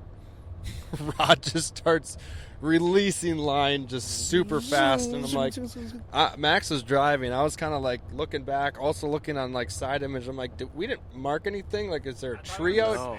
Do we have a deadhead? And then, snake. you know, the more I'm watching it, it's just ripping line, full on head shakes. Pretty empty basin too, like just nothing around except for bait, No, and it was just just this bait. little bowl of a bay. Just stupid spot, Yeah, honestly. And then dumb. it dumping crazy amount of line, and I've trolled a lot more than these guys, and I know that it's definitely a good fish. It's definitely something of substantial size to be peeling that much line. Like, I know how fast we're going, and I know what the drags are set at, and when it dumps like that, it was like double the amount of the day before, 38, that just, you know, dumped line pretty hard too. And then Max just gets it up, and it was his turn on the rod, and he just like can't reel, and I'm like, it's fine, like that's the drag doing its work. But you know, he hasn't handled one on that rod. With that one had a lot more of a bend in it than the other ones I have, so you could feel a lot more. And he's just like, oh, it's off. No, it's just swimming at us, and it was just kind of swimming with us and staying down, never came to the surface. And I'm like, I still see head shakes. He still felt head shakes. It was still moving line left and right. So I'm like, you still have something swimming down there. Yeah, We're yapping away. We're this and that, like you could directions kinda here. See a couple big pumps. Get a towards couple the big back. pumps. Yeah, Brian was watching that. We're getting lines out of the way. I got the net ready. And finally she popped up into visibility, and Yeah. everybody just shut the Just fuck crickets. up. Max, what was going through your head there right when you saw it? Oh, Yeah, it's kind of funny retelling the story because it was just like one of those such random things where yeah. we're like, man, this has been kind of a brutal morning. Like, we're off the beaten path, and we always joke every trip that we do. We're like, we always find ourselves in some area where like we're just like, why are we hell are here? we This doing is back never here? gonna work. And that was one of those things where I was just sitting in my head. I'm like, it's our last day. We know of a bunch of great spots, and we're here freaking trolling in the middle of this like random ass bay that's far off from the main lake. Like that, it was literally an area that somebody at camp told us not to go to. Yeah, they're like, there's nothing in there. So I'm like, we're literally just wasting these precious last couple hours, right? That's what I'm thinking a little bit. Maybe not that aggressive, but like that was a little bit in my mind where I'm like, okay, after we get done with this, let's go back on some areas where we know there's some fish and get to it here. Like, I'm good on this break. And yeah, the fish obviously felt heavy, but trolling fish in the past have kind of fooled me where it's like, depending on how they're fighting, like I sometimes think they're bigger than they are. Sometimes I got surprised, but this one just, completely surprised me. It didn't really wake up until we saw it, and then that's when it started to fight, is when it kind of got closer to the boat. You kind of see the glow of the fish down there, right, when they pop into visibility when you're trolling, and everyone got really quiet. We locked in, kind of Lean forward. player mode activated, and that's when she started feeling real big, looking real big, and luckily got that one in the net. Kind of hit Gus in the face with the rod, but it's all good. And that one went 47 and a half, but just an absolute behemoth of a fish. That was definitely one of the meanest muskies I've ever handled in my life. Almost damn near took my hand off getting her out of the net. Death rolled you with your hand. Death rolled Not me the with my rod. hand. Yeah, thank God. No rods were broken in this process, and that was an awesome, end of the trip for me. I lost a couple fish, so I definitely felt good to get that other one. And shout out Gus on that spot, that tactic, all that stuff. That I definitely was sitting there thinking, what the heck are we doing? And that's why most of the time I kind of just shut up when Gus gets one of those weird gut feelings or Gus feelings or whatever you want to call them. So that was a lot of fun, and I'd honestly, we can kind of probably just quickly wrap up the actual fishing stuff unless you guys want to talk more about it. But we went that day really struggling too. Brian managed to get one more fish on the Squirrely Bird. Kind of closer on to sunset, the new spot, which was cool to kind of end the trip. But I would say, maybe to cap off this podcast, a little bit more of talking about like the stay at Bonny Bay was top notch. Like, great people who worked there, the fellas, the owners were amazing. The cabins are awesome. obviously, as you guys have just heard, the fishing at times was really, really good for us, and other times was really, really tough. And I think that's just kind of musky fishing, no matter where you go for the most part. But fellas, would you go back? What were your thoughts about Lake Wabigoon? I would for sure go back. I mean, like you said, the place we stayed at Bonny Bay was awesome. The owners were great people. Shout out the dock boys, boat boys helping us out every day, docking it. I mean, like that whole experience was awesome. Our cabin we got was perfect for the 6 of us. Definitely would go back there. I love exploring new places, and you hear stories from all across Canada, so I'm eager, whether it's better fishing or worse fishing, just to get out and kind of explore new bodies of water. But I would not be scared to go back to Wabigoon after, piecing together that puzzle and seeing its potential. It's a darn good fishery that, we had a couple of days stretch where it just kicked our ass, so it can happen, I think, pretty much anywhere. But great time overall. Yeah, you always go into an adventure or a full week fishing where you don't know what the weather's going to be, if you don't know the lake or the spots yet. You just don't know what's going to happen, but that is the exciting part. That is part of it all. We definitely got hit with reality there for a little bit that, oh shit, even though it's Canada, we were starting to panic a little bit, but we just, slowed it down, slowed the boat down, sped the baits up, found the patterns, this and that. I would 100% go back to Wabigoon. I had a lot of fun there. I'm through and through a dirty water fisherman, shallower water fisherman. Yeah. I think that well suited us with the style that we like to fish, and just the fact that you can catch these caliber fish in shallow water doing that really, really cool stuff. Different. I mean, just totally different from what you hear about people chucking, rubber at deep rock bars, or I don't know, the different styles of spots you hear about at Lake of the Woods and Eagle. And overall we we got the hookup through Clay. He stayed at Bonny Bay a long time ago, so we were kind of pumped. He was really pumped to get back there as well. They had a lot of fun as well. And I don't know, I mean, I was just thought it was really, really cool. I mean, we just said yes immediately when we were kind of drawing up this trip, because we needed to get it on the books. We just wanted to get on the books of something. Yeah. And I know a lot of you, we really appreciate you, telling us to go to this resort or go to this place. And pretty much, every single time it was Lake of the Woods or Eagle, which, I mean, that sounds phenomenal. We do at some point probably want to hit those eventually, but you hear stories about how it's tough and whatever. And I mean, man, it just seems like it can be tough anywhere. I mean, you see videos of this and that on these bodies of water and that, and most of the time you're just seeing action. Some of the times you're seeing people struggle a lot. But I don't know. I just wanted to shout out the other 3 guys. They caught a good pile of fish too. They, just like us, went through a drought. Clayton got into a 49 1/4. I believe Clayton will be making a video summarizing their week on his This'll Do Outdoors YouTube channel, so keep an eye out for that. But Clayton seemed to have the hot hand in that boat. I think he caught 6 fish himself, 7 fish, 8 fish himself. So he had himself a damn good time. But like I said, they had a 2-day stretch and another day where they couldn't get one to stay glued, and they blanked on those days and then cleaned up on the others. So very unpredictable fishery when you look back. Yeah. No, it was a good time. I kind of agree with you, Brian, that I definitely would want to continue to explore all these other awesome bodies of water. You hear similar stories about action and size and everything at all these shield lakes. And I think, it was cool to check off just doing a trip like this, no matter where it was going to be, whether it was an Eagle, a Lake of the Woods, a Wabigoon, a Lac Sewell. But I definitely think I got my eyes on trying something different next time around. I had really enjoyed Wabigoon. I love fishing dirty water, same as Gus.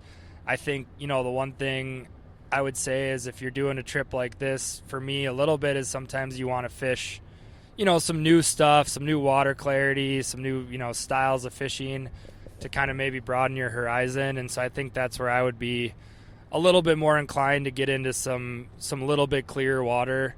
somewhere else just to try that as well, and probably get our ass kicked most of the time doing that too.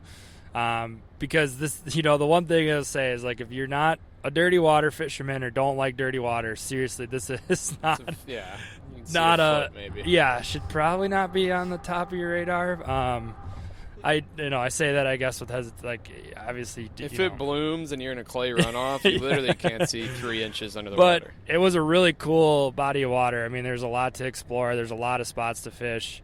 Really, really, really enjoyed the time, and overall, I would say exceeded expectations. Unfortunately, our Vegas line that Brian set earlier last 2 weeks ago was a little bit high, so underbetters on size and numbers are rejoicing right now. But I would say overall, damn good time, and was really happy with just really happy with the trip. Yeah. I completely agree. I don't know if I can really have much to add there, other than Brian had up that topwater fish again the following night and the last night, and all we heard out of his mouth is just, "Oh God." Put on the fat bastard to give her something bigger, and I gave it the same little speed up, and I'm like, "Oh no, here she is." She's spun double waking on it. Didn't want to play. We were kind of joking that you just did too good of a figure eight on that time. Yeah, that she wasn't gave her dancing too much of a turn. She just wanted a straight line. All the way that's why we should have trolled her with top water. Troll the top water. Yeah. You know what, Brian? Should have listened to you. I know. Next time we have a hot fish.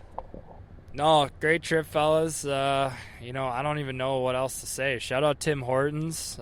Thanks for keeping us fueled up in the mornings. Timmy Local O's. diner that was the last funny story of the trip, was when we were on our way up, and Gus is like, "Yeah, there's this diner that's up there that somebody told me about that's open 24 hours. Like, I don't know if it's a local spot or not." And I was like, "What's it called?" I had to put it in the GPS. He goes, "Tim Hortons." I was like, "Dude." You haven't heard of that? He's like, "No." And so we started. Never heard of it. We're laughing, joking around, like, Gus, there's actually this place across the street. It's called McDonald's. I think it's a local diner. Yeah, I got made fun of for that, where I was just kind of adding words from some. It was never even described to me as that. I made it up in my head. Like, they just said you got to stop there just to get the experience. So I'm just like, get the experience, open 24/7, good breakfast. Okay, it's got to be a diner, right? I just made it up. I had no idea. I just told these guys it was a diner. Had to go get the experience, and we got the Timmy Hortz experience all together on our way in, on our way out, multiple times in the morning, pre-schmacks on the little runs in the morning. I will say it was very very nice having like Dryden right there. but if where we go next time, more off the beaten path, we need to prep more and bring more food. We underpacked a lot. Clayton, Jamie, and Josh absolutely saved our ass multiple times on multiple different fronts. So for the soap. Shout out those guys. I think we'll be a little prepared next year for our travels. But shout out Tim Horton, shout out Walmart, shout out those guys that helped us get through the trip. We got shout out Walmart. Yeah, that's where we got our deli meat, because we forgot to bring that. Episode. Oh God, yeah. So appreciate for helping making this trip happen. Appreciate Thorn Brothers and Next Gen Muskies. Still want to sign up for that. As always, you can at any point. There's no closing times on that. You can use code MOT10 MOT10 10% off Next Gen Muskies. Shout out the Alumacraft boats for making a kick-ass tiller. Love running that thing. I've ran that all my guiding life and will continue to absolutely run the tiller life till I get older and want some kind of a console, but maybe can't say tiller life for life, but I love it for now. So, and shout out Bonny Bay again. Shout out Bonny. Sweet stay. Anything else on the docket, fellas? Are we forgetting anything else before we sign off here? I'm sure we'll have some things that come into our head to maybe bring up in future eps. I feel like we talked about quite a bit. It was a quick and long rundown. This rundown was a lot longer than I thought. We gave away quite a bit, but I mean, the footage is going to be the big part. Yeah. That's footage. We'll start teasing some stuff. I'm gonna start offloading. We got a lot of B-roll. We got some sick drone footage. Unfortunately, we weren't cool enough to get like a drone footage musky eat this and that. Weren't bitey enough. But they weren't. Whatever. Yeah. Yeah, and if you're heading up to Wabigoon, take everything we're saying with a bit of grain of salt, because as you've seen, the bite can change pretty drastically day to day. It's a very dynamic fishery, I would say. Yeah, it's weird, fellas. We're 16 minutes away from me hopping in my own car. Spent pretty much 7 straight days with you. Guys, it's going to feel a little bizarre leaving you, Brian. We did not kill each other. Nope. Couple bruises. Yeah. Couple bruises. Week flew by, but then you think back to the beginning of the week and it feels like forever ago. But I'm ready to try and remember how to get back into normal life, like with a job and like responsibilities. So shout out listeners at the gas station. Yeah. Shout out listeners at the gas station there in International Falls after Gus blew stop sign. So we can put a bow on this one. Pay for gas. Yeah. Then tried to drive away without paying for gas. Head's not in the right space, guys. All Gus right? is not good anywhere near a border, so not on his A game. But all right, we'll put a bow on this one. It felt like a really quick recap, but man, it'd be too long to dive back into every little thing. Incredible time in Canada. Definitely will be back. Probably got to start thinking about that already with as quickly as stuff seems to book up. Good luck to everybody else. We saw a billion boats going up there as we were leaving and vice versa, so good luck to anyone else up there fishing in the coming weeks this year.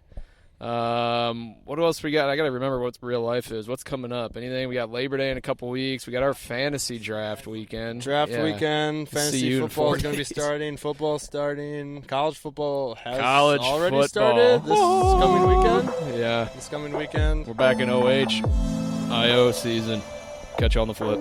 Hey,